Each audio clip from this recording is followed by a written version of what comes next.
공지된 내용은 4차 산업혁명 시대 미래교육에 관련했는데 좀 사실 그렇게 하기는 제목이 너무 크고요. 저는 그 포스트 코로나라는 걸 계기로 해서 또 코로나가 가져온 그 충격과 그것이 앞당겨 저희가 피할 수 없는 변화들이 교육에 미치는 영향을 어떻게 우리가 생각할 것인가 이런 측면에서 정리했다고 봐주시면 좋을 것 같습니다. 포스트 코로나 시대의 교육이라고 새로 제목을 좀 잡아봤습니다. 그림 보시는 건 이제 그 유명한 맥켄지라고 하는 이제 그 국제적인 컨설팅 회사에서 이제 굉장히 많은 그 자료들을 코로나 이후에 내놨습니다. 그래서 굉장히 조심스럽게 그 징검다리를 건너는 것처럼 그림을 그려놓고 우리가 지금 이제 지금까지 했던 것들을 무엇을 멈춰야 되고 뭘 새롭게 시작해야 되고 무엇을 좀 더 그 가속화해야 될까 이런 측면에서 이제 계속 우리가 살펴봐야 된다는 그런 그 아티클을 내놓은 적이 있는데 그 그림이 지금 우리의 상황을 굉장히 상징적으로 잡는 것 같아서 시작에 내놨고 또 이제 교육이라고 하면 저희가 흔히 이제 그 교육하면 제일 먼저 떠올리는 게 학교잖아요. 그래서 학교와 관련돼서 얘기를 시작해 보겠습니다. 흔히 서기 전을 BC라고 얘기하는데 지금은 BC라고 하는 비포 코로나 근데 그 부분과 관련해서 코로나 이전에 분명히 그 코로나 이전에 아주 오래전부터 학교가 있었습니다. 그리고 그 학교라는 말은 물론 저희가 지금 의미하는 바의 학교는 근대 이후에 20대 서구식 교육제도의 교육기관을 의미하지만 예전에 이미 기록상 나오는 거 보면 대략 그 동양에서는 기원전 1600년경 이전부터 학교들이 이미 있었다고 보고요.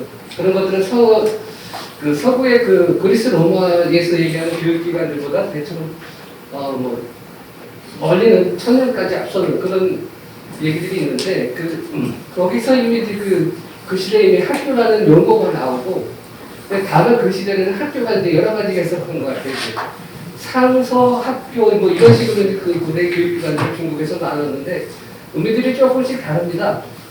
상이라고 하는 것은 지금으로 하면 우리식으로 하면 어린이집부터 보육기관쯤에 해당되는 데서부터 또 뭔가를 구체적으로 지금 가르치고 배우는 것 그리고 또 이제 뭔가를 좀 서 같은 경우에는 활을 쏘는 사자를 썼는데 뭔가 좀 무술이라든지 그런 것들을 훈련하는 그런 교육기관이었던 것 같아요. 하여튼 그런 것들인데 그럼에도 불구하고 이 모든 교육기관들은 다 어떻게 명이름이라고 있어요. 그래서 사람의 이름 밝히는 것이 이제 그 교육기관이라고 나왔던 것 같은데요. 거기서 그럼 무엇들을 냈느냐? 요즘하고는 교육 내용이 상당히 많이 달랐던 것 같아요. 어떻게 살 것인가와 관련된 부분들이 많이 있었던 것 같고 삶의 실천과 관련된 내용들이 많았던 것 같습니다.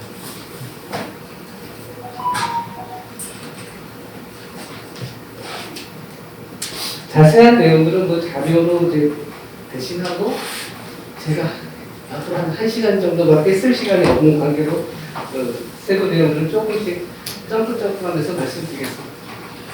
우리나라에서도 고대부터 교육들이 많이 있었죠. 잘 아시는 태학 경단부터 해서 또 근대에 들어오면 저희들이 생각하는 것보다는 빠르게 앞서서 이제 프랑스의 영화 일을 하시고 1919년에 우리나라 출제 영화 얘기를 김인수 위원장께서 말씀하셨는데 근대 교육기관도 사실 우리가 생각하는 것보다 앞서서 저쪽에 원산 같은 곳에서부터 시작이 된 그런 역사들을 저희들이 살펴볼 수가 있죠.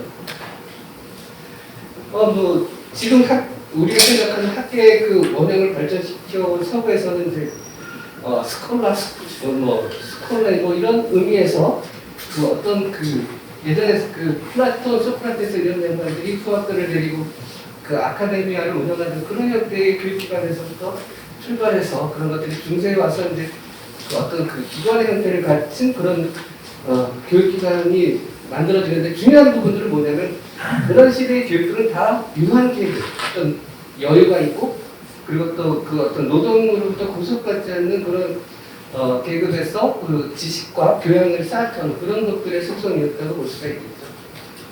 근데 그런 것들이 이제 근대에 오면서 교육기관의 성격들이 굉장히 달라집니다.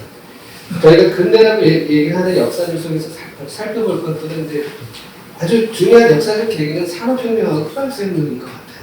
산업혁명은 이제 그 18세기 중반부터 19세기 초반까지 주로 이제 그 시기에 그 흔히 말하는 화석연료라는 그 폭발적인 에너지를 가지고 대량으로 생산을 해내기 시작하는 그런 시대들이 오고, 프랑스 혁명 같은 경우는 어떤 의미를 가질까요?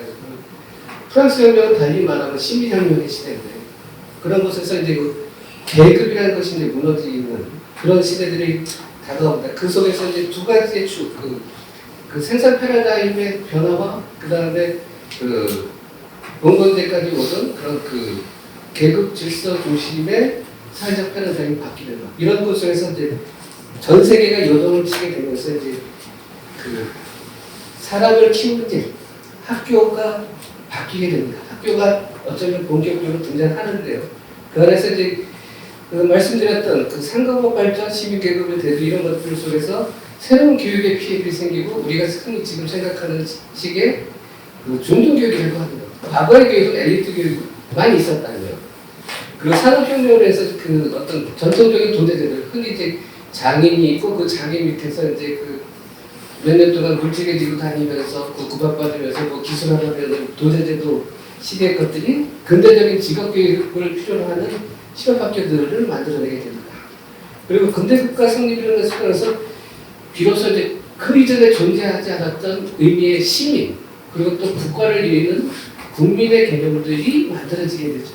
그러니까 흔히 말하는 국민국가라는 것들이 그 형성되고, 그 안에서 국민을 만들어내게 한 교육이 또 시작됩니다. 그리고 이제 생산과 관련해서 이제 그 매니팩처 단계의 교육을 통해서 임노동자들이 등장하게 되고, 그리고 그 속에서 또 등장하는 것은 자본과 노동의 분하고, 그 속에서 노동자들의 그 고난한 삶이 이제 적나라하게 드러나는 그런 시대로 들어가는데, 극빈층의 문제라든지, 그리고 또 그 안에서 야기되는 여러 가지 사회 문제들이 새롭게 등장하게 됩니다. 그리고 또 그 안에서 그런 사회적인 모순된 문제들을 극복하기 위해서 자본이 많고 여유로운 사람들이 어려운 사람들을 구하는 구빈 자해 세상 같은 것들이 등장하게 되죠.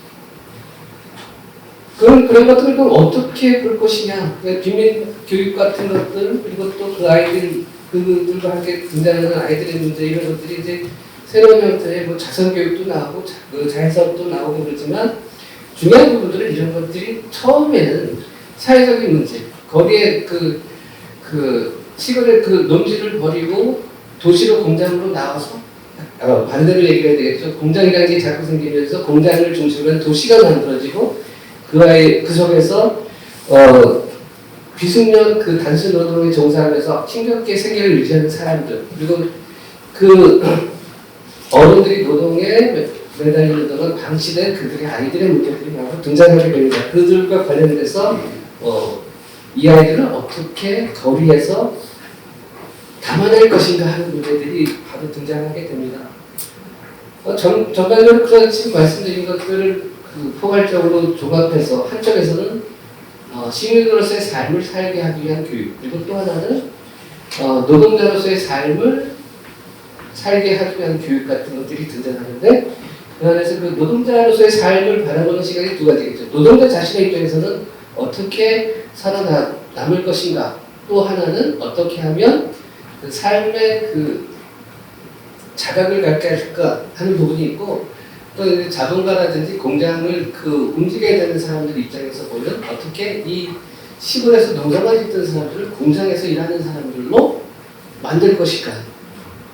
읽고 쓰고 세막 정도는 돼야 공장에서 일을 할 텐데, 이런 문제들이 등장하죠.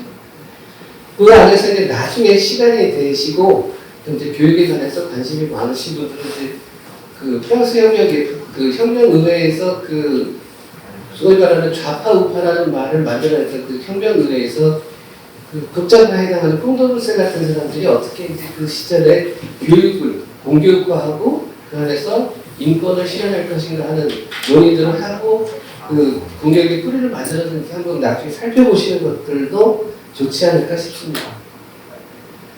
지금 말씀드린 것들이 그 대체적으로 소위 말하는 근대 이후 지금까지 그 교육의 그 대세를 장악한 학교라는 것들의 배경이라고 볼 수가 있습니다.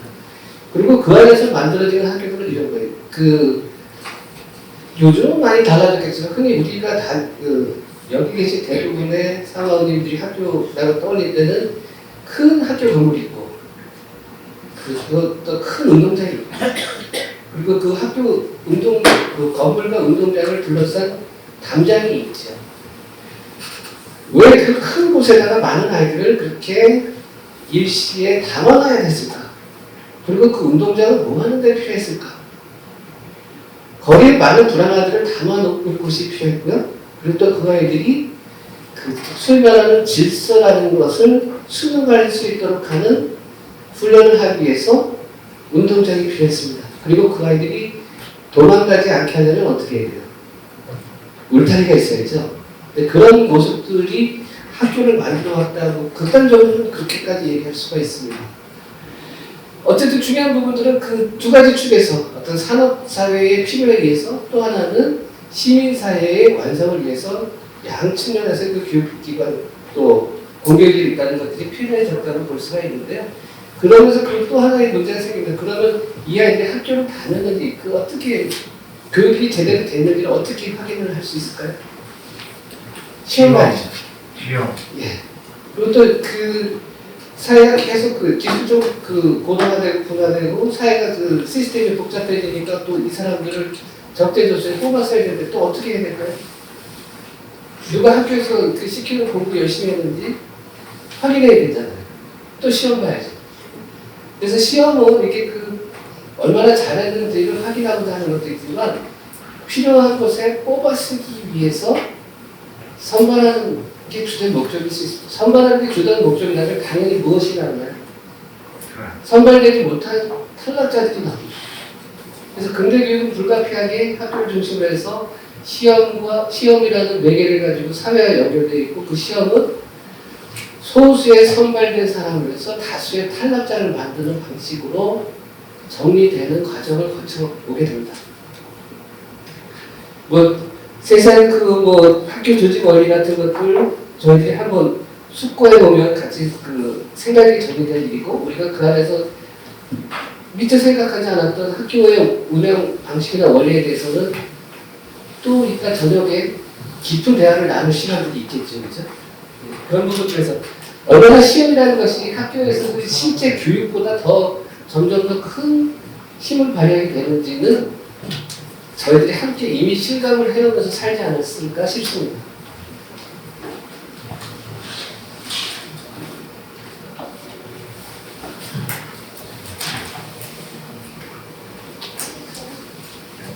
여러분들이 잘 아시는 그 올리버 트위스트라는 작품을 연구를 한 거고요. 근데 이제 하필이면 좀 그렇지만 이제 그 말도 많고 탈도 많은 포란스키라는 감독이 만들었던 영화입니다. 그 안에서 근대 학교 제가 지금 마구마구 이제 급하게 말씀드린 내용들이 어떻게 만들어졌는지를 보여주는 가장 좋은 예인 것 같아서 담아봤고요.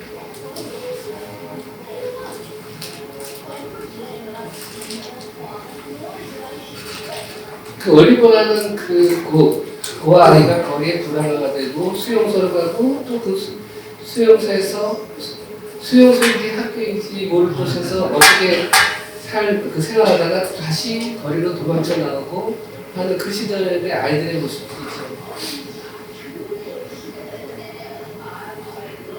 그래서 저 시절의 그 모습들은 가장 잘 보여줄 수 있는 그런 그 장면들일 것 같은데요. 중요한 부분들, 이 학교라는 것이 처음부터 교육적인 목적만 가지고 만들어진 것들은 아니었다.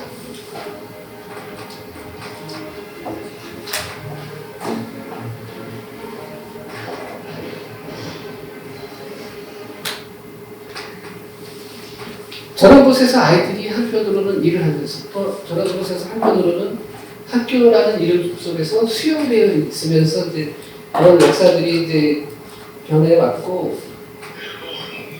그런 이후에 그 찰스 디킨스의 그 작품이 1837년부터 연재가 됐었던 글이라고 하는데, 그 후에 한 100년쯤 있다가 찰리 채플린이라는 분이 저런 영화를 만들었어요.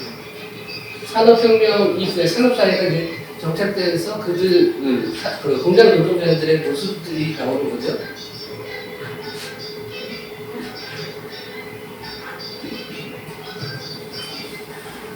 근데 영국은 의무교육이 없지 않느냐? 네? 영국은 의무교육이 굉장히 늦게 되지 않아? 의무교육이라는 부분이 이제 그 어느 부분까지는 의무교육이라고 할 건가가 이제 문제이긴 한데요. 공교육과 의무교육의 그 역사들은 뭐 국가마다 조금씩 다른데, 큰 틀에서 보면 국민교육제도라는 것을 제일 먼저 만든 건 러시아거든요. 그런 것들이 이제 그 조금 더 그 자세히 그 저희들이 살펴볼 내용들은 있습니다.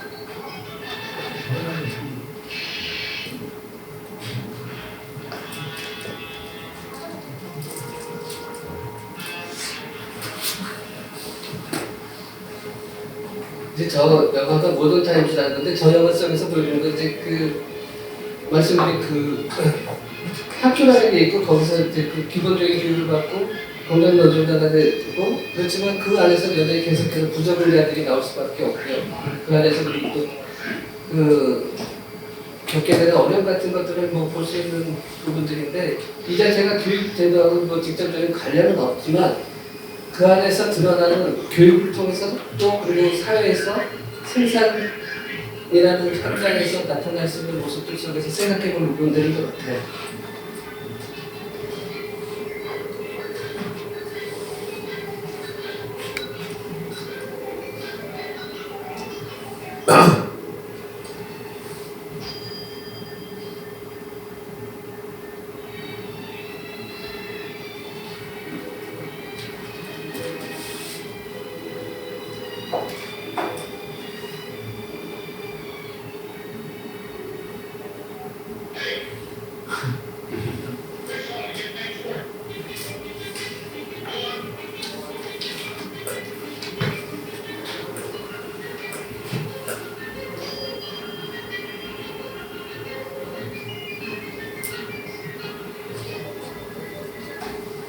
굳이 제가 이 장면을 보여드린 것은 저 속에서 저희들이 생각할 수 있는 것, 시간이라는 것을 통해서 사람들이 통제되고, 그것을 통해서 그것 시간 준수 여부를 관리받고 감시받게 됩니다. 그리고 그 안에서 이제 생활할 수 있는 훈련을 하는 것이 학교일 수 있는 거고요. 이제 그런 부분들이 이제 그 근대의 교육에서 우리가 생각해 볼 수 있는 것들인데, 뭐 그런 그 속성들이 뭐 좋은 면 나쁜 면 속에서 좀 이어다가 이제 그 코로나 이후 시대의 이것들에 대해서 물론 그 이전부터 많은 변화의 노력들이 있었죠. 그 교육적인 측면에서 그 인간주의 교육이라든지 다양한 교육들 속에서 이제 그런 산업사회 이후의 교육들이 가진 병폐들을 그 사람이라는 걸 중심으로 되살리기 위한 노력들을 많이 했는데, 그런 것들을 급속하게 가속화시키는 또 다른 한편 그 코로나였습니다. 뭐 너무 이렇게 좀 점프하는 느낌이 있지만, 사실은 이제 오늘 제가 많은 시간을 쓸 수 없을 것 같아서 중간에 많이 잘라버렸거든요. 그래서 코로나 이후가 급격하게 이제 저희들이 불가피하게 가야 될 것들을 이제 그 가속시키는데, 그 속에서 이제 가장 대표적인 게 언택트. 뭐 물론 그 언택트라는 용어를 우리나라만 쓴다고는 하대요. 그런데 언택트는 언택트 문화가 확산되고, 그리고 또 뭐 직장 같은 데서는 재택근무, 그리고 학생들은 온라인 수업 같은 것들을 하게 되는 그런 상황들이 되는데, 그런 것들이 대부분 코로나19 이후 세상들의 많은 변수들을 가져옵니다.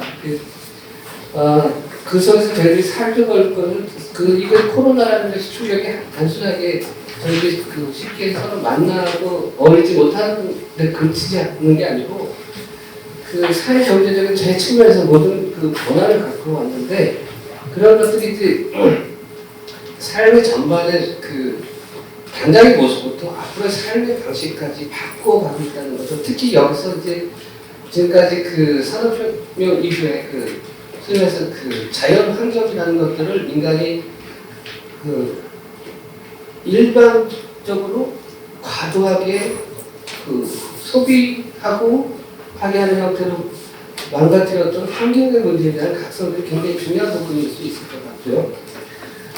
그리고 또 앞으로는 그 정치적인 측면에서까지 보면서 정치적인 측면에서 정말 그 앞으로 우리에게 필요한 그 정치 시스템, 정부라는 것은 무엇이어야 하는가라는 것까지 다시 생각하고 리셋되는 그런 계기가 됐다고 합니다.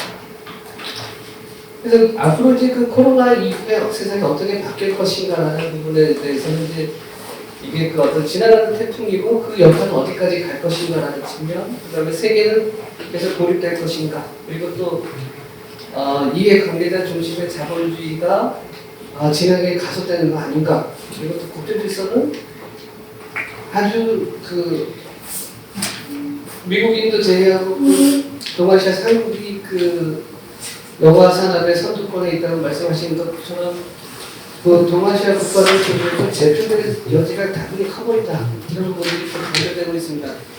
이와 관련해서 그것들이 이제 사회경제적인 측면에서 어떻게 그 영향을 미칠 것이라는 돋보기를 쓰면 잘 안 보이죠.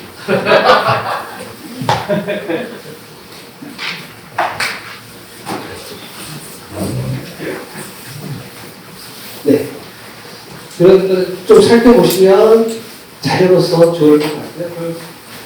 말씀드린 건 간단합니다. 언택트 문화가 확산되고 또 이런 것들 속에서 저희들은 4차 산업혁명과 관련된 변화들이 그 예상보다 훨씬 빨리 전개되고 있다는 점, 그리고 이 속에서 우리 사회 속에서 정말 우리가 살펴봐야 될 것은 교육이라든지 아동 청소년과 관련해서 양극화가 심해지는데 그것들이 우리 아이들에게 미치는 영향에 대해서 수긍해봐야 된다는 점, 그리고 그것에서 정말 중요한 것은 얼마나 잘 사느냐의 문제인데 물질적으로 잘 사는 문제가 아니라 정말 잘 사는 부분, 진짜 잘 사는 게 뭐냐라는 부분이 중요하다는 거고요.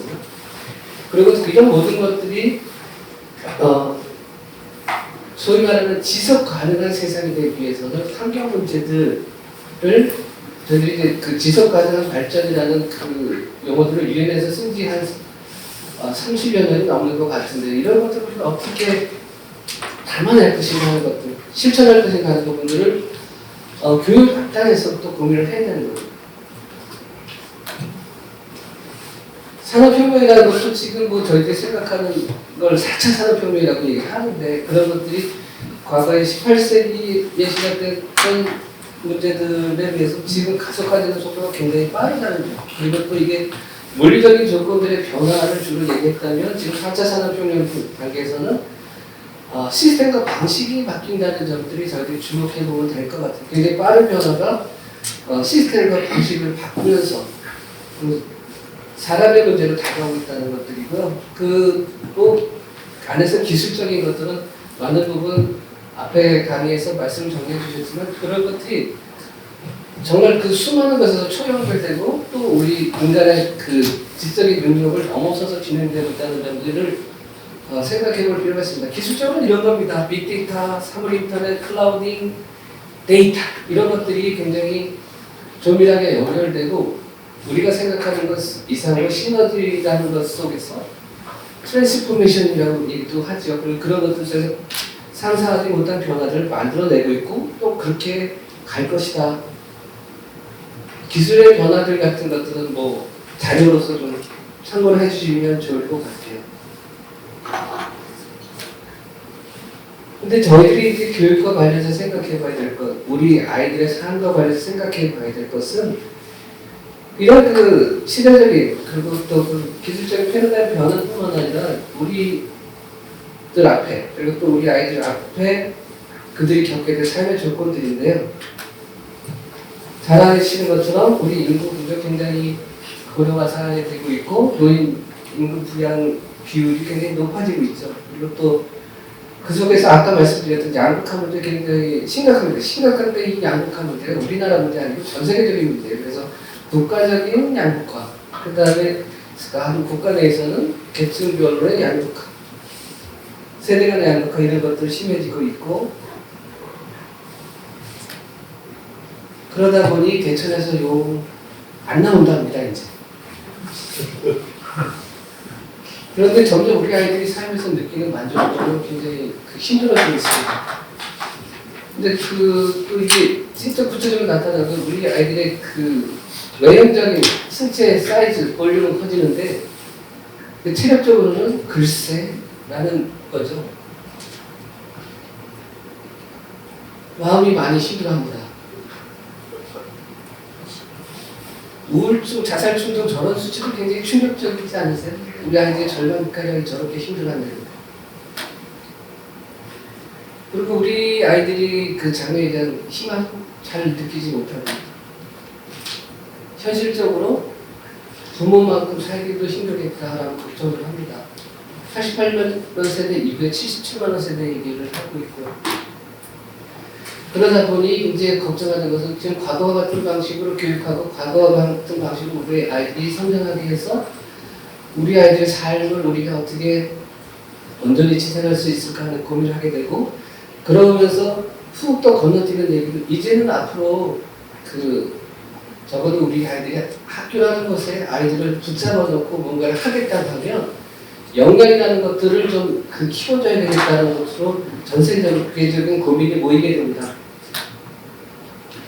그래서 수많은 그 세계적인 노력들이 우리가 안 보이는 곳에서 있어 왔는데, 그런 여러 가지 그 고민 속에서 이제 가장 두드러지는 게 우리들이 봐야 될 것들은 이제 21세기 핵심 역량, 21세기 학습 프레임워크 같은 건데, 중요한 부분은 저 속에서 이제 강조하는 뭐냐면, 과거에는 정해진 교과목들을 가지고 정해진 내용을 정해진 방식으로 아이들에게 가르치고 외우게 하고 얼마나 많이 외웠는지를 시험 보는 데 집중했다면, 앞으로 그런 것 가지고 이풍진 세상을 우리 아이들에게 살기가 힘들겠다는 것이고, 우리 아이들에게 스스로 생각하고 스스로 삶을 살아나갈 힘을 키워줘야 되겠다는 쪽으로 바뀌었다는 거예요.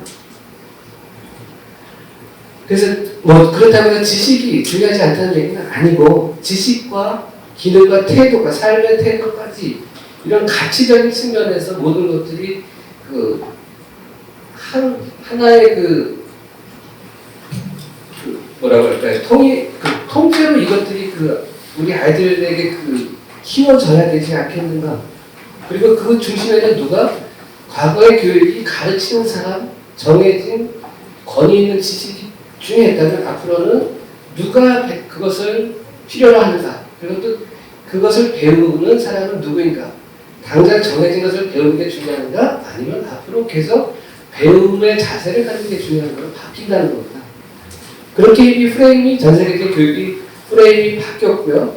그런 것들을 OECD라든지 UN이라든지 그런 국제적인 기구 속에서 함께 계속 합의를 만들어내고, 그런 프레임을 바탕으로 해서 계속 전 세계가 교육과정을 바꾸고 있습니다. 2015년에 이미 우리나라 교육과정이 바뀔 때의 바탕이 그거였고요. 2022년에 또 교육과정을 개정하는데 그 역시도 이 방향에서 진행이 됩니다. 이게 정답은 아니지만 미국에서 가장 유력하게 역량의 모델로 정리했던 것들이 이런 겁니다. 일단은 세상에 대해서 기초적인 이해력이 필요하겠다. 과거에 이제 문해력이라고 얘기했던 거, 리터러시라고 얘기했던 것들이 단지 글에가 리터러시로 끝나서는 아니 되고, 그런 것들이 수리적인 거, 과학적인 거, 또 중요한 부분, 정보통 시기술, 그러니까 ICT라고 하는 부분들에까지도 리터러시가 필요하다는 얘기를 하고요. 그 다음에 정말 더 중요한 건 문화적이고 시민사회의 일원으로서 사회적인 리터러시가 필요하다는 얘기를 합니다. 그리고 그 안에서 이제 그런 것들을 이제 작동시키는 힘으로써의 역량, 비판적인 사고 능력이라든지 창의성이라든지 의사소통 능력이라든지 협업 능력, 그리고 또 그 안에서 새롭게 부각되는 것은 과거의 학교 교육에서 크게 중시하지 않았던 인성의 부분들이 정말 전체적인 총체적인 역량 속에서 큰 축이 되지 않으면 안 된다는 부분으로 세계 교육이 회귀하고 있습니다. 그래서 그런 것들을 통해서 이제 교육과정 자체, 그리고 또 교수 학습법 자체, 학습 환경까지 또 바꿔나가고 있는 상황들이고, 그런 것들이 지식과 스킬, 기술적인 역량이겠죠. 그런 것들과 인성이 어떻게 결합되게 하는가가 지구상 최고의 과제라고 할 수 있습니다. 그런 것들을 위한 뭐 여러 가지의 노력들이 여러 가지가 있는데 그 중에 대표적인 게 그 흥미에서 저희들 그 신문기사에서 많이 보잖아요. 국제학업 성취도 조사 같은 걸 해가지고 우리나라 아이들이 뭐 전 세계 1, 2등을 다치고 뭐 우리나라보다 핀란드 애들이 공부 더 잘하는 것 같아 뭐 이런 기사를 많이 보셨잖아요. 근데 국제학업 성취도 평가 자체가 다 통으로 바꿨어요. 그러면서 두 가지를 병행했는데 기존에 하던 학업 성취도 조사와 함께 소위 말하는 역량평가 같은 것들을 하게 됐습니다. 그런데 거기서 드러나는 문제는 어떤 거냐면 한국 학생들이 여전히 국제학업 성취도 속에서 우수한 승력을 냅니다. 그런데 역량평가를 하면 창의성이나 흥미성 같은 데서 굉장히 저조한 스코어를 나타내요.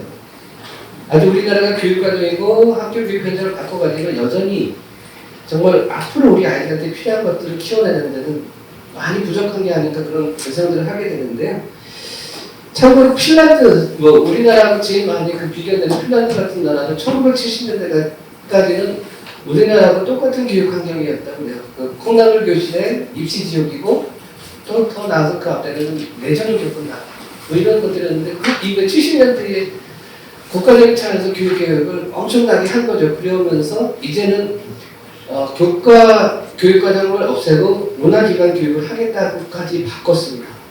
그런 부분들을 저희들이 시사하는 것들이 많은데 중요한 부분들은 앞으로 우리 아이들에게 정말 삶에 유의미한 교육을 하기 위해서는 무엇이 중요할까고 그 중에 하나 단서를 우리가 놓치지 않아야 될 게 그 역량이라는 것이겠고요. 그 역량이라는 것을 우리가 조금 더 구체적으로 생각해보면 막연하게 뭘 할 수 있는 힘이 역량이 아니라 그 역량 속에서는 사고의 능력을 키워줘야 되겠고 그 다음에 새롭게 등장하는 수많은 도구들을 잘 활용해야 되는 그 바탕에는 정보 이해 같은 것들 그 다음에 단순하게 정보를 이해하는 수준을 떠나서 그 수많은 ICT 테크놀로지들에 대해서까지도 이해는 해야 되겠다. 그리고 또 일하는 방식이 지금까지는 그 효율성 그 다음에 어떤 그 개량화된 성취 이런 것들을 치중해왔던 그런 일의 방식에서 어떻게 다른 사람들과 의사소통하고 같이 더불어서 함께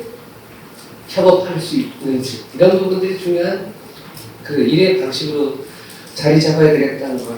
더 근본적으로 삶의 방식은 이제는 앞으로 시민으로서의 삶 그리고 그 시민의 삶도 자기가 그 살고 있는 로컬 지역에서뿐만 아니라 그 전 세계적인 지금 이제 세계 시민이라는 말까지를 하게 되잖아요. 그래서 세계 시민으로서의 삶까지 그 방식 그리고 또 스스로 자기 삶과 그 지도들을 어떻게 만들어갈 것인가 하는 쪽으로 삶의 방식들을 이제 역량 속에서 생각하는 그런 쪽으로 변화가 진행되고 있다는 것. 그리고 생각보다는 그 역량이라는 조밀한 체계를 통해서 우리 아이들의 그 삶의 방식들을 바꿔주기 위해서, 키워주기 위해서 많은 노력들이 있다는 것.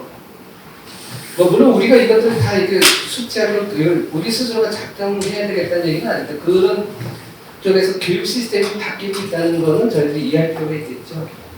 그래서 중요한 부분들은 그 안에서 실제 무엇을 하는데 그 무엇을 한다가 나의 삶 그리고 또 우리가 부딪히는 삶의 문제 그리고 우리 사회가 부딪히는 사회의 문제를 함께 더불어 풀어나갈 수 있는 방식들이 결국 역량의 종점이다 라는 것들이 되겠고 그러다 보니까 많은 국가에서 이제 그 성적표 자체를 바꿉니다. 수미양가 이런 거 아니고 무엇을 할 수 있는데 어느 정도 할 수 있고 그 단계는 어느 정도까지인지를 그 스스로 그 외부의 평가자의 입장에서의 그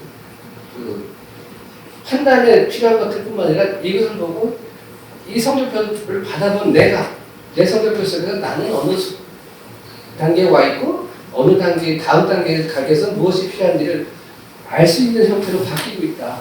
그리고 또 그런 것들이 전반적으로 역량의 요소들을 볼 때는 어떤 정도의 균형을 이루고 있다. 이런 정도 이제 성적표 자체가 바뀌고 있다는 거죠. 등수나누기 위한 성적표는 필요 없다는 얘기고 그런 것들의 변화 속에서 이제 뭐 루트 버스타인 교수 같은 경우 창의성과 관련돼서 가장 뭐 권위 있는 학자라고 하는데요. 이분은 또 강조하는 게 그런 좀 학교 바뀌는 거 굉장히 중요해요. 그런데 그것도 우리 생각해야 될 것은 학교 밖에서의 취미나 경험 그리고 또 그런 것들이 어떻게 창의성으로 연결돼서 발현되는지 이런 것들을 우리가 그 주목해야 되고 그런 것들을 학교 밖에서 키워줄 수 있는 게 정말 더 필요하지 않겠는가라는 얘기들을 많이 합니다. 우리나라 같은 경우에 그 최진덕 교수 같은 거는 우리나라가 지금 갖고 있는 딱 수준이 어디까지일까? 앞으로 필요한 거는 그 창의성, 그 과정에 대한 호기심 같은 것들인데, 그리고 또 그런 것들과 함께 중요한 거는 이 세상에서 내가 얼마나 고유한 존재인지를 깨닫게 하는 것인데, 그런 점에서 우리가 너무 많은 게 부족한 게 아닌가. 그리고 그 부족함에 그 1차적인 그 너무 사는 부모님들이 좀 얘기부터 합니다. 그런 것들을 우리가 과거에 좋은 곳에 부모들의 입장에서 좋은 곳에 집착해서 우리 아이들을 그 재단해서는 곤란하겠죠. 이분은 누굴까요? 예, 여러분 잘 요즘 소식들만 많이 보자는데 이 마인 회장은 나름대로 해안을 가지고 세상을 바라보고 사업을 했고 그래서 크게 키울 수 있었던 것 같아요.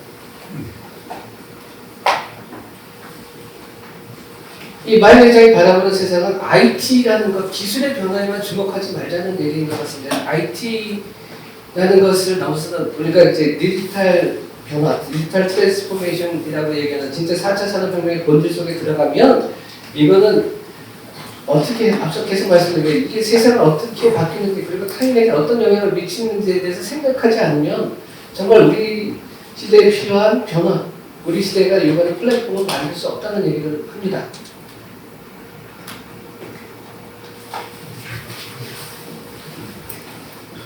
재밌게 놀죠? 자, 이게 어디 뭐 동네 에서 애들이 노는 모습일까요? 이게 MIT라는 데에서 그 전공 수업하는 모습이에요. 근데 그 MIT 하면 세계적인 공과대학이잖아요. 근데 그런 데서 이제 굉장히 어렵게만 전공 수업할 것 같은데 실제 다 이렇게 해보면서 전공 수업을 한다는 거죠. 또 즐기면서. 근데 그 속에서 창의성 있고 새로운 도전이 시행되고 문제 해결의 방법들은 저런 장면들에서 나온다고 하는 거죠. 그리고 이미 그 기존의 학교에서 할 수 없는 것들을 IT 것들을 중심해서 많은 변화들을 가져오고 있습니다. 칸랩 스쿨이나 알트 스쿨 같이 세계적으로 이미 유명한 그런 다른 형태의 학교들이 이미 만들어져서 움직이는데요. 거기서 학년도 없고 클래스 몇 학년 몇 반도 없고요. 그 다음에 시험으로 평가하지 않죠. 물론 평가는 있는데 시험 보지 않고 개인에게 맞춰야 되는 그런 수업을 하면서 특히 중요한 부분들은 스스로의 주도성을 갖고 하는 프로젝트가 제일 중요합니다. 그리고 또 그런 것들은 최대한 온라인을 활용하죠. 그리고 또 이제 칸랩 스쿨이나 알트 스쿨 같은 것들이 뭐 중등 단계의 교육이라면 그 고등교육 단계에서는 칸 아카데미 같은 것들이 있어요. 그런 것들은 이제 굉장히 그 심화된 그 학습을 하게 되는데 더 재미있는 건 칸 아카데미 같은 경우는 어느 나라 어느 지역에만 있는 게 아니고 전 세계에서 아이들이 전 세계에서 동시에 공부를 합니다. 그리고 내가 어디 가서 다음 달에는 어디 가서 공부를 하고 싶어 그러면 그쪽으로 훌쩍 가고요. 그래서 서울에 가면 그 해화동에 그 광천대학교 옆에 그 센터 예전에 센터 사가스가 거기에 이미 그 안에 이제 그 칸 아카데미 아이들이 그 한국의 IT 기업들이 운영하는 온더레커드라는 그 프로젝트를 통해서 그 안에서 그들하고 자기네들이 프로젝트를 하고 있습니다. 그런 변화들이 있고 또 이제 이미 또 많은 곳에서 그 메이커 활동이라고 하죠. 메이커 활동이라는 것이 활동이기도 하고 학습이기도 하고 새로운 프로젝트이기도 합니다. 우리 김영수 이사장님이 사실은 영광에 또 메이커 활동 굉장히 열심히 하는 그런 활동가들이 있고요. 그 공간이 있습니다. 용산에 가시면 또 이것 굉장히 여기 계시는 분들이 가보신 분들 계실까 싶긴 한데 그 메이커의 또 메카 같은 것들이 또 있고. 근데 이런 것들에서 우리가 주목해야 될 건 뭐냐면 자 그런 것들이 어떻게 작동하느냐 Find, Think, Make, Share 이 네 가지 키워드를 저희들이 주목할 필요가 있습니다.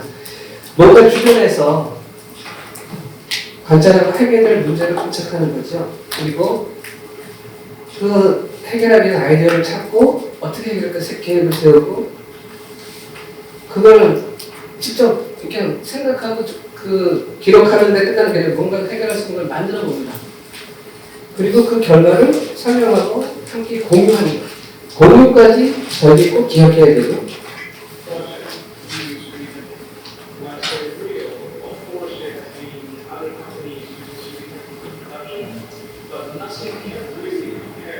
이게 흔히 말하는 3D 프린터예요.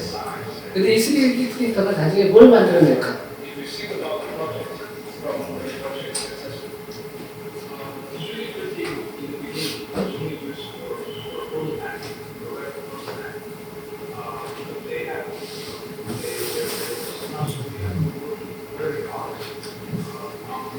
장난감같이 보였던 게 이제 움직입니다.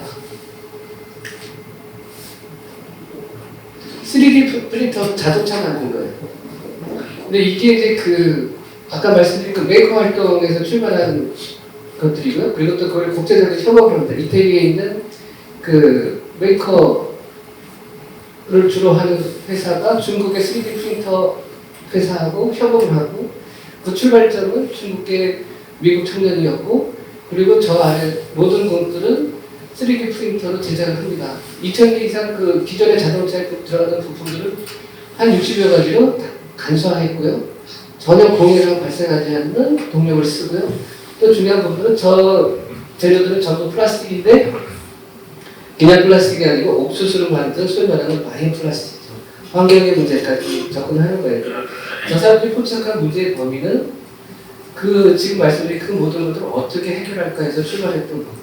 그런 것들이 이제 메이커 활동이라고 할 수 있고 그런 것들을 하는데 이제 그 바탕에 되어 있는 게 문제를 포착하고 그걸 프로젝트화해서 학습하는 데서 흔히 말하는 PBL이라고 하는 프로젝트 베이스드 러닝이라는 것들을 통해서 요즘에 그 방식들이 바뀌어가고 있고 앞서 말씀드린 것처럼 그럼에도 불구하고 더 정말 근본에 있어야 될 건 삶의 정양, 삶의 가치, 삶의 태도, 인성이기 때문에 그런 것들을 어떻게 우리 아이들이 놓치지 않고 키워나가게 할 것인가. 그러면서 또 동시에 변화하는 세상에 대해서 그 기술적으로도 또 복잡해지는 문제에 대해서도 놓치지 않게 해서 뭐 스팀과 같은 새로운 방식들도 얘기를 합니다. 스팀은 흔히 말하는 과학, 수학, 기술, 인문 예술을 통합적으로 우리가 우리 아이들과 함께 어떻게 키워나갈 것인가 하는 그 방법을 통칭하는 것들인데 이미 학교 현장에서 많이 스팀을 하고 있습니다.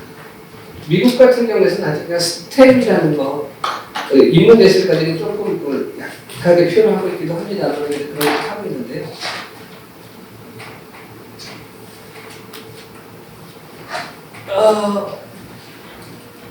뭐 TV 많이 보신 분들은 얼굴 기억날 수도 있는데 그 뇌과학하는 장동성 박사라는 사람인데 이 친구가 어떻게 보면 제가 볼 때는 스팀을 제일 잘하는 사람 같아요. 그래서 이제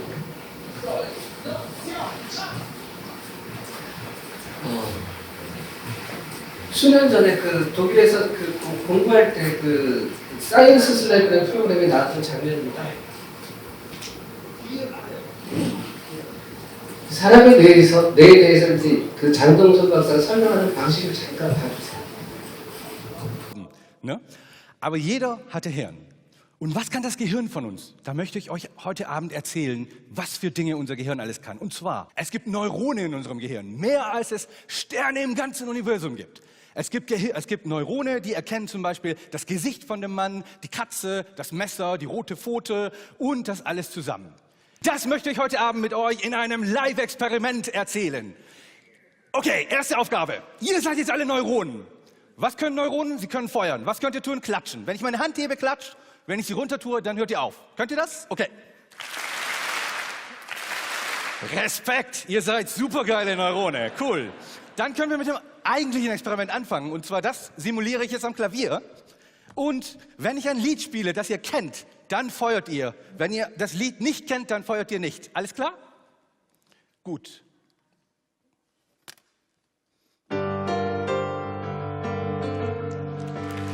Okay.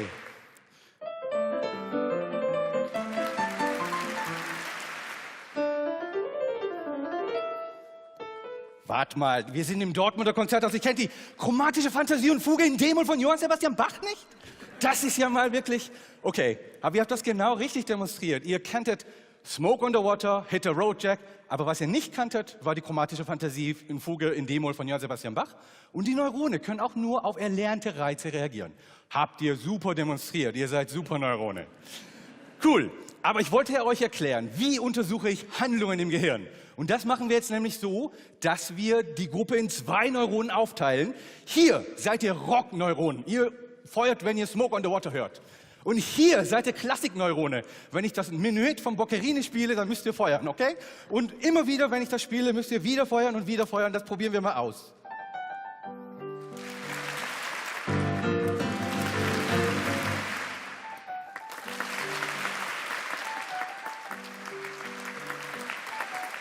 Okay, ich habe gehört, ihr seid sofort schwächer geworden. 네, 조금 더 보면 더 재밌는데 죄송합니다. 일단은 그런 거예요. 이제 과학, 예를 들면 우리 뇌 속에 있는 뉴런을 설명을 하는데 뉴런은 뭐 어떤 물질로부터 되고 그 신경계통에서 어떻게 작동하고 그것이 뇌 전체적으로 어떤 영향을 미친다 시기의 것들만 가지고 우리가 시각나게 과학을 하기는 어렵겠죠. 그런 것들을 종합적으로 접근하는 게 스팀이라고 생각할 수 있는데 아무튼 그런 것들을 계속해서 역량이라는 것을 중심으로 그러니까 시험 잘 보는 게 아니라 실제 이해하고 실제 그걸 활용할 수 있게 하는 쪽으로 교육은 계속 변화하고 있다. 그리고 또 그것들을 계속 하기 위해서 많은 것들이 어디까지 단순하게 교육공학적인 게 아니고 그것들을 모바일을 통해서까지 활용하기 위한 부분들로 모바일 러닝이라는 쪽으로도 계속 진행되고 있다는 것들을 저희들이 확인할 수가 있고요. 그런 것들이 이제 속속들이 이제 그 교실 속으로 아이들 속으로 포착이 되고 있고 그게 비단 외국에서만 일들이 아니고 우리나라에서도 굉장히 많은 그 노력들이 있고 변화들이 있고 학교 안팎에서 그런 것들을 적용하고 운영하는 시도들이 많이 있습니다. 초등학교에서부터 대학까지. 그러면서도 그 많은 경우들이 온라인 수업에서 더 가속화되고 있는지도 모르고 많은 부분들이 비포 코로나와 애프터 코로나는 나뉜다고 하는데 그런 것들이 중요한 부분들 우리가 이제 그 과거에 코로나 없었던 시절로 돌아가기는 힘들다고 얘기하고요.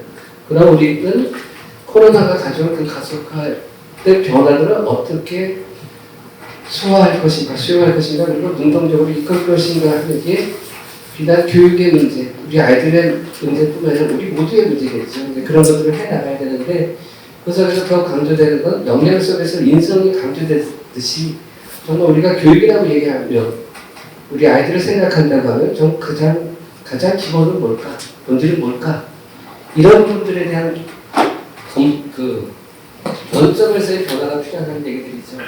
코로나가 전 세계적으로 확산된 이후에 많은 분들이 앞으로 인간의 삶에 대해서 고민을 하고 정리를 해서 여러 가지 방향들을 제시해 줬는데 그 중에 한 중국의 원태준이라는 농생명학자인데요. 그런데 이분이 단순하게 기술적인 학문에 그치지 않고 근본적인 그래서 많은 세계적인 화두를 대해 왔기 때문에 그분의 말씀도 많이 주목이 되는데 결국 이분은 가장 중요한 키워드를 제시하는 것은 반자도지도입니다. 노자도덕경에 나오는 말인데 되돌아가는 것이 도의 움직이라는 거예요. 결국은 근본으로 돌아가야 된다는 얘기고 또 영화 곡성시로 얘기하면 무엇이 중요한지를 다시 생각해야 된다는 얘기가 되겠죠. 교육에서도 이런 부분들로 총정리를 한번 해보겠습니다. 아마 요걸 하면 대충 시간이 정리가 얼추 맞을 것 같아요. Albert Einstein once said, "Everybody's a genius, but if you judge a fish by its ability to climb a tree, it will live its whole life believing that it is stupid." Ladies and gentlemen of the jury, today on trial we have modern day schooling. Glad you could come. Not only does he make fish climb trees, but also makes them climb down and do a 10-mile run. Tell me, school, are you proud of the things you've done? Turning millions of people into robots, do you find that fun? Do you realize how many kids relate to that fish? Swimming upstream in class, never finding their gifts, thinking they are stupid, believing they are useless? Well, the time has come, no more excuses. I call school to the stand and accuse him of killing creativity, individuality, and being intellectually abusive. He's an ancient institution that has outlived his usage. So, Your Honor, this concludes my opening statement, and if I may present the evidence of my case, I will prove it. Proceed. Exhibit A. Here's a modern day phone. Recognize it? Here's a phone from 150 years ago. Big difference, right? Stay with me. Here's a car from today, and here's a car from 150 years ago. Big difference, right? Well, get this. Here's a classroom of today, and here's a class we used 150 years ago. Now, ain't that a shame? In literally more than a century, nothing has changed. Yet you claim to prepare students for the future? But with evidence like that, I must ask, do you prepare students for the future or the past? I did a background check on you and let the record show that you were made to train people to work in factories, which explains why you put students in straight rows, nice and neat, tell them sit still, raise your hand if you want to speak, give them a short break to eat, and for 8 hours a day, tell them what to think. Oh, and make them compete to get an A letter which determines product quality, hence grade A of meat. I get it. Back then, times were different. We all have a past. I myself am no Gandhi. But today, we don't need to make robot zombies. The world has progressed. And now we need people who think creatively, innovatively, critically, independently, with the ability to connect. See, every scientist will tell you that no two brains are the same. And every parent with 2 or more children will confirm that claim. So please explain why you treat students like cookie cutter frames or snapback hats, giving them this one-size-fits-all crap. Watch your language. Sorry, Your Honor, but if a doctor prescribed the exact same medicine to all of his patients, the results will be tragic. So many people would get sick, yet when it comes to school, this is exactly what happens, this educational malpractice, where one teacher stands in front of 20 kids, each one having different strengths, different needs, different gifts, different dreams, and you teach the same thing the same way? Gentlemen of the jury, if we continue down this road, the results will be lethal. I don't have much faith in school, but I do have faith in people. And if we can customize healthcare, cars, and Facebook pages, then it is our duty to do the same for education, to upgrade it, change it, do away with school spirit, because that's useless. Unless we're working to bring the spirit out of each and every student, that in every class, sure, math is important, but no more than art or dance. Let's give every gift an equal chance. I know this sounds like a dream, but countries like Finland are doing impressive things. They have shorter school days, teachers make a decent wage, homework is non-existent, and they focus on collaboration instead of competition. But here's the kicker, boys and girls, their educational system outperforms every other country in the world. Other places like Singapore are succeeding rapidly. Schools like Montessori, programs like Khan Academy, there is no single solution. But let's get moving, because while students may be 20% of our population, they are 100% of our future. So let's attend to their dreams, and there's no telling what we can achieve. This is a world in which I believe, a world where fish are no longer forced to climb trees. I'll rest my case. 네, 뭐 충분히 제가 드릴 말씀을 다 드렸는지 모르겠습니다만 못다한 얘기는 항상 그 기한 없는 시간에 할 수 있는 기회들이 있죠. 또 많은 말씀 다르게 또 나눌 수 있기를 기대하고요. 피카소라는 할아버지입니다. 뭐 저 양반이 했는 한 한마디 마음에 드는 게 유스에서 노레이지라고 청년 청소년 결국 그거 나이로 정해지는 거 아니라는 얘기죠. 그러면서 동시에 오늘 같이 나눈 얘기 속에서 앞으로 우리 아이들, 우리 청소년들의 미래에 대해서 좀 더 주목하고 지지해 주시는 사모님들 되기를 기대하겠습니다. 고맙습니다.